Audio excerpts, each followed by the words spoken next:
initial authority given the CIA for covert operations under NSC-4A did not establish formal procedures for either coordinating or approving these operations.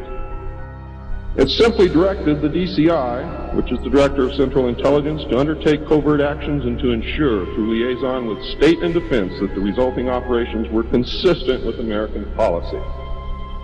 The only guideline was that it was consistent with American policy. Later, NSC 10-1 and NSC 10-2 were to supersede NSC 4 and NSC 4A, and NSC 10/1 was to establish the Office of Policy Coordination, or the OPC, was chartered to carry out an expanded program of covert activities. It was directly responsible for the alien task projects, and it was the direct forerunner of MJ12.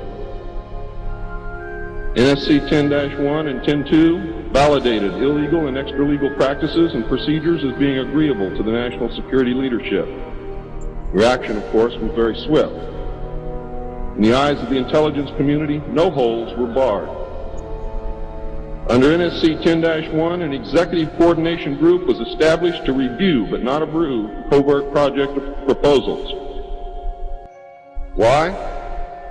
Because if you've ever read or known anything about President Truman, he was a mean little guy, and he didn't believe in trusting everybody else to do the right thing, and he kept the power solidly in his hands. He did not give it to anyone. Oh yes, we discussed it at every conference that we had with the military. Always things like that going on.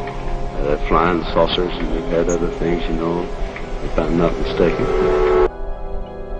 The ECG was secretly tasked to coordinate the alien projects. NSC 10/1 and 2 were interpreted to mean that no one at the top wanted to know about anything until it was over and successful. These actions established a buffer between the president and the information, and it's important that you understand this because it's important later.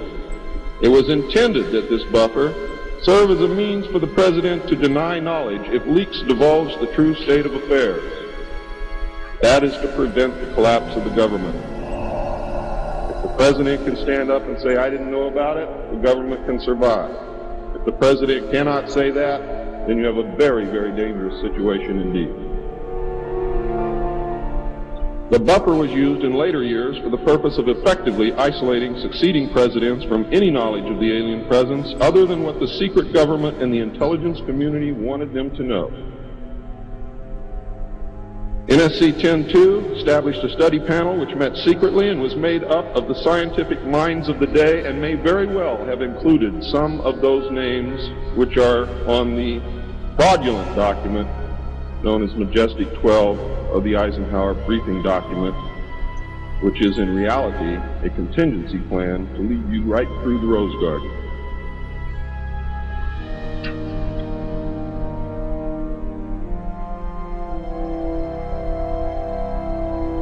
The study panel was not called MJ12. In fact, the study panel was never called MJ12.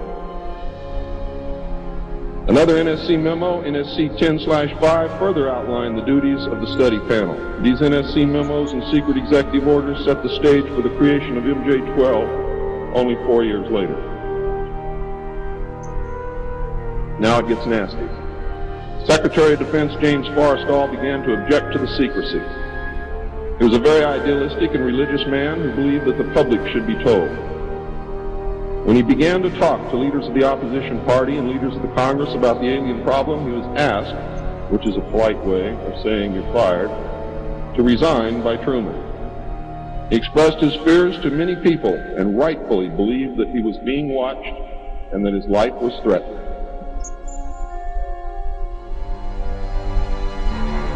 This was interpreted by those who were ignorant of the facts as paranoia, because most people had no knowledge of what was really going on.